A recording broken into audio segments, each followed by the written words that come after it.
ఇట్లా చనిపోవడం మా కుటుంబంలో మా నాన్నతోటే ఆరంభం. మరి మా సొంత కుటుంబంలో మరి చాలా మాట్లాడాలని నేను అనుకున్నాను, కానీ ఇక్కడ నిలబడగానే నా ధైర్యం చాలడం లేదు. మరి మమ్మల్ని ఎంతగానో ప్రేమించినటువంటి మా నాన్న, మరి మా అమ్మని కానీ, మా అక్కలను కానీ, మా అన్నను కానీ, నన్ను కానీ చాలా ప్రేమించిండు. చిన్నప్పటి నుండి మేము, మా అక్కలైనా మేమైనా మమ్మల్ని చిన్నప్పటి నుండి ఎట్లా అంటే చెడు స్నేహం అనేది చేయలేదు. ఎవరి స్నేహం అన్న మేము చేస్తే ఇంటికి వచ్చిన తర్వాత చాలా కొడుతుండే మమ్మల్ని. టీవీ అప్పుడప్పుడే స్టార్టింగ్ ఉండే. మేము చిన్నగా ఉన్నప్పుడు ఎప్పుడన్నా టీవీ వైపు చూస్తే ఆ రోజు ఇంట్లోకి రానియకపోతుండే మమ్మల్ని. చెడు అలవాట్లు ఉండకూడదు, చెడు స్నేహం ఉండద్దు అని చాలా ఉంటుండే. మాకు చాలా గోదలు, మేకలు అవన్నీ ఉంటుండే. మా పెద్దక్క, మా అన్న అవి మేపడానికి వెళ్తుంటే ఆ ఎట్లు మేయకపోతే కూడా మమ్మల్ని కొడుతుండే. మన అంత జాగ్రత్త కలిగినటువంటి వాడు మేస్త్రి పని చేసుకుంటూ మరి మమ్మల్ని, మా కుటుంబం ఎంతగానో సాధి సవరించి మమ్మల్ని పెంచి పెద్ద చేశాడు మా నాన్న. చాలా అంటే చాలా కష్టాలు పడ్డామని మేమందరం. అవి చెప్పుకోవడానికి వినడానికి సరైనదో కాదో కానీ కొన్ని సందర్భాల్లో మేము తినడానికి కూడా లేనటువంటి సందర్భాలు ఉన్నాయి. మా నాన్న మేస్త్రి పని చేసి ఎవరైనా ఇల్లు కట్టుకొని స్లాబ్ వేస్తే గూడాలు పోస్తుండే. వాటిని మా నాన్న టవాల్లో కట్టుకొని వస్తే వాటి కొరకు ఎదురు చూసి తిన్నటువంటి రోజులు మా కుటుంబ పరిస్థితి. అట్లాంటి దీన పరిస్థితి నుంచి ఎదిగినటువంటి వాళ్ళం మేము పెద్ద ఉన్నటువంటి కుటుంబం మాది కాదు. మా అన్న, మా పెద్దక్క చాలా కష్టపడ్డారు, చాలా శ్రమపడ్డారు. మా చిన్నక్క శ్యామలక్క భర్త మా బావ అనంతరావు గారు. మా చిన్నక్క నేను చదివి ఇలా ఈ స్థితిలో ఉన్నామంటే మా నాన్న మొదటి కారణం అయితే, మా అన్న మా పెద్దక్క రెండో కారణం. మా అన్న ఇసుక ట్రాక్టర్లు మోసుకుంటూ కారంపొడితో తినుకుంటూ మమ్మల్ని చదివించిన. అంటే మేము కూడా ఈ స్థితిలో ఉన్నాం, మీరు ఆ స్థితిలో ఉండదు అని చాలా మమ్మల్ని చదివించి మమ్మల్ని ఈ స్థితిలో ఉంచినారు వాళ్ళు. ఒకప్పుడు చాలా తినడానికి లేనటువంటి పరిస్థితి అయితే ఇవాళ దేవుడు మా కుటుంబం ఆశీర్వదించినాడు, దీవించాడు. చాలా చెప్పాలని అనుకున్నాను, నాకు ఎక్కువ మాటలు రావడం లేదు. మరి మమ్మల్ని ప్రేమించేటటువంటి మా తండ్రి మా కుటుంబంలో లేకపోవడం అనేది చాలా మాకు దుఃఖాన్ని మిగిలించింది. నేను వస్తున్నాను ఫోన్ చేయగానే నేను ఎక్కడున్నా వచ్చేసరికి దాదాపు ఒక 20-30 సార్లు ఫోన్ చేస్తుండే. ఎక్కడ దాకా వచ్చిన బిడ్డ జాగ్రత్త రండి అని మా ఇంటి ముంగడ కూర్చొని మేము వచ్చేదాకా ఎదురు చూసుకుంటూ కూర్చుంటుండే.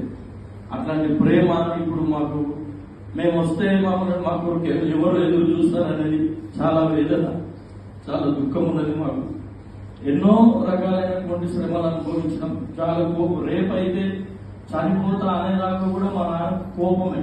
కోపం అంటే దేని కొరకు కోపం అంటే మేము సరైన విధంగా ఉండాలి, కుటుంబం సరైన విధంగా ఉండాలి అనేటటువంటి కోపం. మేమేదైనా తప్పు చేస్తే, ఏదైనా వినకపోతే చాలా కోపగించుకునేటటువంటి వాడు. ఎక్కడ పనికి పోయినా ఎవరి ఇంట్లో కూడా కనీసం నీళ్లు కూడా ఉంటుంది, అంత శుభ్రత పాటించేటటువంటి వ్యక్తిగా ఉండే. మరి మా అన్న ఉన్నాడు, బాగలేకపోతే నా దగ్గరకు వచ్చిన ప్రతిసారి నేను హాస్పిటల్లో చూపించిన. ఆ తర్వాత ఇక్కడికి వచ్చిన తర్వాత ఇక్కడనే ఎక్కువ రోజులు ఉన్న నాన్న ఇక్కడ ఉన్న ప్రతిసారి ఏమైనా అన్ననే హాస్పిటల్ తీసుకుపోయిండు, అన్ననే ఖర్చు పెట్టిండు, అన్న చూసిండు.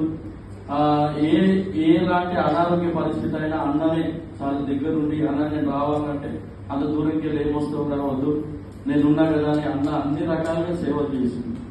అన్ని రకాలుగా కుటుంబమును మరి అమ్మ నాన్నను చూసుకున్నాడు. మరి కాబట్టి ఎన్నో రకాలైన విషయాలు ఉన్నాయి. అట్లనే మా అత్తమ్మలు ఉన్నారు, మా మేనత్తలు ఉన్నారు, మా బావలు ఉన్నారు, మా అక్కలు ఉన్నారు, మా బంధువులందరూ కూడా ఉన్నారు. మా నాన్న చనిపోయినప్పటి నుండి ఈ దినం దాకా మరి మమ్మల్ని ప్రేమించి ఆదరించిన వారు ఉన్నారు. మరి కుటుంబంలో అన్ని పనులు చేసినటువంటి వారు ఉన్నారు. ముఖ్యంగా మరి పనులు చేసి మరి కుటుంబమును ఆదరించి మాకు ఇన్ని రోజుల దాకా అన్నం పెట్టినటువంటి వారు ఉన్నారు. మరి అందరికీ పేరు వలసిన వందనాలు తెలియజేస్తున్నా. మరి మా చెల్లి మమత చాలా ఇంట్లో పని చేసింది. మా నాన్న చనిపోయినప్పటి నుండి ఇప్పటిదాకా చాలా పనులు చేసింది. అట్లనే ఇంకా చాలా మంది కూడా ఉన్నారు, చాలా మంది పేర్లు ఉన్నాయి. మరి మా కుటుంబ సభ్యులందరికీ నేను జ్ఞాపకం చేస్తున్నాను ఏంటంటే అన్నకు అక్కలకు నేను జ్ఞాపకం చేసేది ఏంటంటే మా నాన్న కోరిక ఒకటే అయ్యా. ఒక మాట దానికంటే ముందు నేను చెప్పాలి. చాలా మంది కుటుంబాలలో అన్నదమ్ముల మధ్యలో గొడవలు ఉంటాయి, తగాదాలు ఉంటాయి. మరి మా అన్న నేను ఇప్పటి వరకు ఒక్కసారి కూడా మేము ఎదురు మాట్లాడుకోలేము, మేము గొడవ పడలేదు, మేము ఎప్పుడు కూడా తిట్టుకున్న సందర్భాలు లేవు. మరి మా అన్న ఉన్నాడు అంటే నేను అక్కడ నేనున్నా అంటే మా అన్న అక్కడికి రాడు. అట్లా గౌరవంగా మరి మా నాన్న మమ్మల్ని నా మర్యాదతో పెంచాడు కనుక మరి మా అన్నకు మా అక్కలకు కుటుంబానికి నేనేం జ్ఞాపకం చేస్తున్నానంటే నాన్న కోరిక ఒకటే, మనం అందరం కలిసి ఉండాలని కోరిక.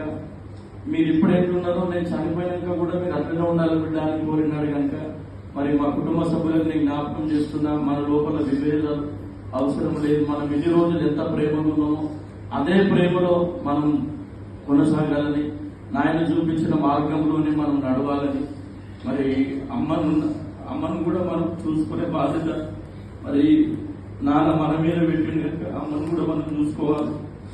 అంత మాత్రమే కాక ఒక చాలా సంతోషకరమైన విషయం ఏంటంటే మా నాన్న సమాధి ఇంత గంభీరంగా జరుగుతుందని నేను అనుకోలేదు. చాలా మంది గురువులు వచ్చినారు, అందరు అయ్యగారుల మధ్యలో మా నాన్న సమాధి కార్యక్రమం చాలా గంభీరంగా జరిగింది. అంత మాత్రమే కాక ఈ రోజు కూడా నేను ఎక్స్పెక్ట్ చేయలే, నేను ప్రత్యేకించి ఎవరికి ఫోన్ చేయలే. ఎందుకంటే మా పరిస్థితులను బట్టి మా దుఃఖమును బట్టి నేను అన్ని అడవిలో మర్చిపోయి నేను ఎవరికి ఫోన్ చేయలే. కానీ మరి నన్ను మా కుటుంబమును ప్రేమించి వచ్చినటువంటి గురువులందరికీ కూడా నేను ప్రత్యేకమైనటువంటి వందనాలు నేను తెలియజేస్తూ ఉన్నాను. మరి అదేవిధంగా స్థానిక సంఘ కాపరి సంజీవయ్య గారు మరి సమాధి దినం నుండి ఈ రోజు దాకా మరి 2 సార్లు ఇంటికి వచ్చి మమ్మల్ని పలకరించి తిన్నారా లేదా అని బాగోగులు తెలుసుకుని వెళ్ళినారు. అదేవిధంగా బీపేటలో ఉన్నటువంటి విజయ్ కుమార్ అయ్య గారు కూడా మరి భజన కార్యక్రమంలో కానీ అన్నింటిలో వారు కూడా సహకరించినారు. అంత మాత్రమే కాక స్థానిక సంఘ మరి కమిటీ పెద్దలు సంఘం కూడా అందరూ సహకరించినారు. మరి మా ఊర్లో నేను చిన్నగా ఉన్నప్పుడు వంశవర్ధన్ అయ్య గారు అదేవిధంగా సంజీవ్ అయ్య గారు పనిచేసినారు. వాళ్ళతో నేను సేవలు తిరుగుతూ ఉంటే రాత్రి లేట్ అయితే మా నాన్న నన్ను ఇంట్లోకి రానియకపోతుండే, లోపలికి బోర్డు పెట్టి అయ్యగాళ్ళతో తిరిగినావు కదా అక్కడనే పడుకోపోవాలి అని అంటుండే. కోపంతో ఇంట్లో పని చేయకుండా అట్లా వెళ్తా ఉంటే మరి నేను సేవకు పోతున్నానా అని అంటే సంతోషంగా ఒప్పుకున్నా. మొట్టమొదటి నేను వడియాల దాచి చిన్న శివనూరులో సేవకు వెళ్ళినప్పుడు మొట్టమొదటి క్రిస్మస్ పండుగ అక్కడ అలవాటు ఏముందంటే చిన్న శివనూరు సెక్షన్ లో క్రిస్మస్ పండుగ వస్తే అన్ని గ్రామాలు ఒక చోటికి వస్తాయి ఆరాధన. అంత మందిలో నేను నిలబడి ప్రసంగం చేస్తే మొట్టమొదటి క్రిస్మస్ పండుగ సేవకు వచ్చినాక అంత మందిలో నేను నిలబడి మైకు పట్టుకుని ప్రసంగం చేస్తే మా నాన్న మందిలో కూర్చొని చాలా ఏడ్చిన. నా కొడుకు ఏమైతాడో అనుకున్నాం కానీ ఒక ప్రయోజకుడైన చాలా ఏడ్చినటువంటి సందర్భాలు ఉన్నాయి. మరి అవన్నీ కూడా గుర్తు చేసుకున్నాం. అవన్నీ గుర్తు చేసుకుని చాలా ఆయాసం అనిపిస్తున్నాయి. మరి సమయం చాలా అయిపోయింది కనుక మరి ఈ కార్యక్రమానికి వచ్చినటువంటి మరి ముఖ్యంగా సేవకులందరికీ పేరు వరుసన మా కుటుంబం అందరి తరఫున నిండు వందనాలు తెలియజేస్తున్నామయ్యా. మా కుటుంబ ఆదరణ కొరకు మరి మా కుటుంబ క్షేమం కొరకు మీ అనుదిన ప్రార్థనలో మీరందరూ జ్ఞాపకం చేసుకొని మమ్మల్ని ఆశీర్వదించాలని మరి నేను మనవి చేస్తూ ఈ కొద్ది మాటలు నేను ముగిస్తున్నాను. Thank you.